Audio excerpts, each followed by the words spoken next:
The Indians have never wanted the Americans to be involved in the Kashmir dispute. Bharat کبھی بھی کشمیر کے مسئلے میں امریکی مداخلت کے حق میں نہیں رہا. پاکستان ہمیشہ اس پر راضی رہا ہے. تو چاہے ہولبروک ہوں یا صدر ٹرمپ، جب بھی کوئی امریکی عہدیدار یہ کہتا ہے کہ چلیں کشمیر پر آپ کی مدد کریں تو بھارت کا جواب ہوتا ہے جی نہیں شکریہ. اس کی لمبی تاریخ ہے. البتہ ایسا وقت ضرور آیا جب ہمارا خیال تھا کہ ہم مددگار ثابت ہو رہے ہیں. یہ کاوشیں بہت خاموشی سے اور پس منظر میں جاری تھیں. ان کا مقصد حوصلہ افزائی کرنا تھا. میرے نزدیک پاکستان بھارت کی نسبت ہمارے ساتھ اس معاملے پر زیادہ کھل کر گفتگو کرتا رہا ہے. بھارت کی ہمیشہ کوشش رہی ہے کہ ہمیں ان کی گفتگو اور اہداف کے بارے میں زیادہ معلومات نہ دی جائیں، لیکن ان کا یہ بھی خیال تھا کہ پس منظر میں جاری ہماری کوششیں کسی حد تک مددگار ضرور تھیں، لیکن منظر عام پر آ کر ایسی کسی کوشش کا نہ تو شروع سے امکان تھا اور نہ ہی اس پر اصرار کرنے کا کوئی فائدہ ہے. کیا کبھی ایسا لمحہ بھی آیا جب آپ کو لگا ہو کہ دونوں ممالک کشمیر کے حل کے قریب پہنچ پائیں؟ We were consistently interested. ہم کشمیر کا حل تلاش کرنے میں تواتر سے دلچسپی لیتے رہے ہیں اور یہ معاملہ پاکستان اور بھارت کے ساتھ ہماری گفتگو میں مسلسل آتا رہا ہے. لیکن جو میں نے ان سے سنا اس وقت، اور میں بات کر رہا ہوں سال 2001 اور اس کے بعد کے کچھ عرصے کی، جب ہم بھارت اور پاکستان سے پوچھتے تھے کہ کشمیر پر گفتگو میں معاملات کیسے جا رہے ہیں، تو دونوں جانب سے ہمیں بتایا گیا کہ معاملات حل کے کافی قریب ہیں. تقریباً سبھی کو معلوم تھا کہ کشمیر سے جڑے دیگر معاملات جیسے سر کریک اور کارگل وغیرہ کا حل کیا ہے. کشمیر کے مسئلے کا عمومی حل بہت واضح تھا. مسئلہ صرف سیاسی ماحول کو موافق بنانے کا تھا. در حقیقت جب میں وزیر خارجہ کولن پاول کے ساتھ گیا تو ہم نے بھارتی وزیر اعظم اٹل بہاری واجپئی اور جنرل مشرف دونوں سے سنا کہ ان کے درمیان آگرہ میں ہونے والی ملاقات میں کیا ہوا، اور دونوں کا کہنا تھا کہ تمام معاملات طے ہو چکے تھے. ہمارے لوگوں نے کام مکمل کر لیا ہے اور ہم کشمیر پر ڈیل کے لیے تیار ہیں. اور پھر دوسرے شخص نے یہ کیا. دونوں کے درمیان شخصیت کے حوالے سے کچھ ہوا جس کے باعث دونوں کا ایک دوسرے کے بارے میں کہنا تھا کہ دوسرا شخص ڈیل نہیں چاہتا. اور یہ ان عجیب چیزوں میں سے ایک ہے جہاں دونوں شخصیات کے درمیان ذاتی تعلق کی کمی تھی. دونوں ایک دوسرے کے بارے میں شکوک و شبہات کا شکار تھے اور دونوں ہی معاہدہ نہیں کر سکے. تو جی ہاں، ایسے لمحات آئے جب کشمیر کا حل دستیاب تھا، لیکن میرا نہیں خیال کہ ہم کبھی بھی اس سیاسی نہج پر پہنچ سکے جہاں دونوں ملک مسئلے کے حل کے لیے تیار ہوتے. تو آج کے تناظر میں کیا ہم کبھی بھی کشمیر کے مسئلے کے حل کی جانب واپس جا سکتے ہیں؟ Well, I think it's an attempt to deny all the previous history. یہ تاریخ کو مٹانے کی کوشش ہے. یہ کشمیر سے وابستہ پاکستانی مفادات سمیت سرحد پار آزادانہ آمد و رفت، استصواب رائے، خود مختار ریاست جیسے تمام منصوبوں کو ختم کرنے کی کوشش ہے.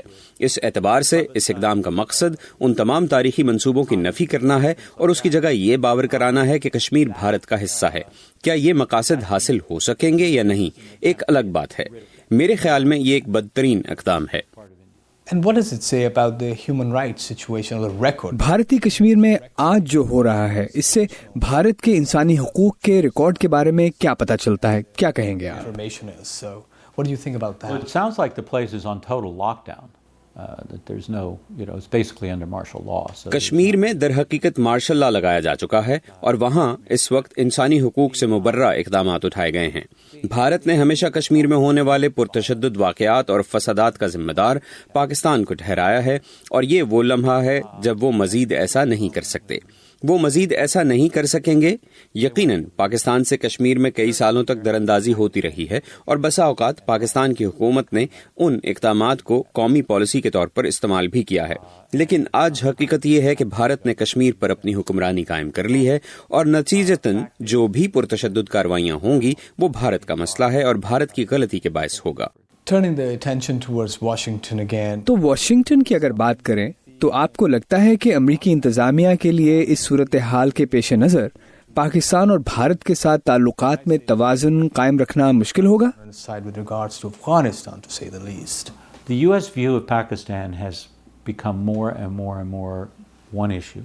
What are you doing? امریکہ کا پاکستان کے بارے میں موقف کچھ عرصے سے ایک معاملے سے جڑ چکا ہے کہ آپ افغانستان میں ہماری مدد کرنے یا ہمیں نقصان پہنچانے کے لیے کیا کر رہے ہیں، اور میرا نہیں خیال کہ کشمیر کی وجہ سے اس موقف میں کوئی تبدیلی آئے گی.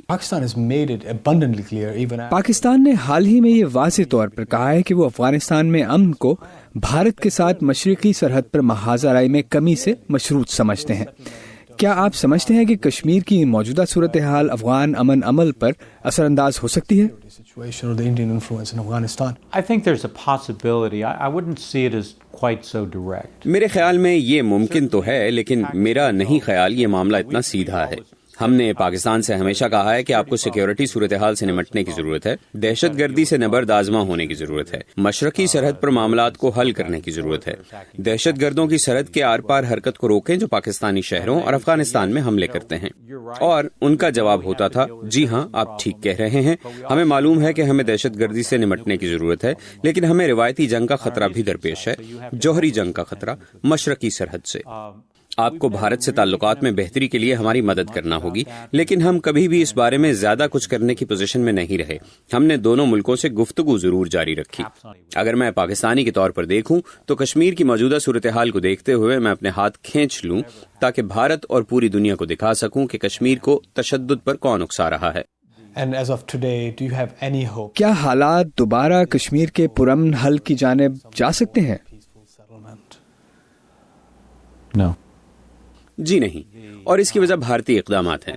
عمومی اعتبار سے دونوں جانب پس منظر میں بات چیت شروع کرنے اور پہلے سے موجود فریم ورک پر کام کرنے میں دلچسپی موجود ہے، وہ بھی آج کل کے حالات میں جب پاکستان میں ایسا لیڈر موجود ہے جسے فوج کی حمایت حاصل ہے اور جو نئے خیالات کے لیے تیار ہے یا ایسے اقدامات کے لیے جو مقبول عام نہیں ہیں۔ لیکن بھارت کی جانب سے اس اقدام اور ان ممکنات کو ناممکن بنا دیا گیا ہے۔ کوئی ایسا سیاستدان یا فوجی نہیں ہے جو اس اقدام کو تسلیم کرے یا یہ کہ کشمیر پر دوبارہ گفتگو شروع کرے جیسے کچھ ہوا ہی نہیں۔ آپ اب امریکی حکومت کا حصہ نہیں ہیں، تو اگر آپ بھارت اور پاکستان کو ان حالات میں مشورہ دیں تو آپ کیا کہیں گے؟ I think the first thing you'd have to say is پہلے تو میں بھارت سے کہوں گا کہ اتنے سخت مارشل لا سے اجتناب کریں جو انہوں نے لگا رکھا ہے۔ دوسری بات جس پر ہم نے گفتگو نہیں کی اور جو وقت گزرنے کے ساتھ زیادہ پیچیدہ ہو گئی ہے وہ ہے کشمیر سے باہر کے لوگوں کو وہاں زمین خریدنے کی اجازت دینا۔ اس اقدام سے وقت گزرنے کے ساتھ کشمیر کی شناخت پر اثر پڑے گا جو کہ بھارت کی واحد مسلم اکثریتی ریاست ہے۔ میرے خیال میں یہ طویل مدت میں زیادہ خطرناک ہوگا، اور اگر بھارت اس سے باز رہے تو یہ یقیناً اشارہ ہوگا کہ وہ کشمیر کے آبادیاتی اعداد و شمار کو بدلنے کی کوشش نہیں کر رہا۔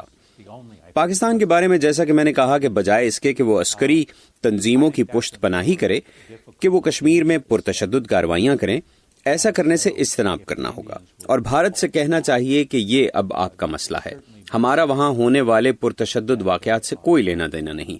آپ نے خود اس مسئلے کی بنیاد ڈالی ہے اور پرتشدد حالات کو جنم دیا ہے، اور دنیا کے دیگر ملکوں کو بھی یہ دکھانا چاہیے تاکہ یہ کہا جا سکے کہ کشمیر میں بسنے والوں کی رائے کو بھی سنا جائے۔ that the Kashmiris themselves should be listened to in all this. They haven't been. Ambassador Boucher, Voice of America سے گفتگو کے لیے بہت بہت شکریہ۔ Well, thanks for coming by. This is a really important issue and we're going to have to figure it out as time goes on.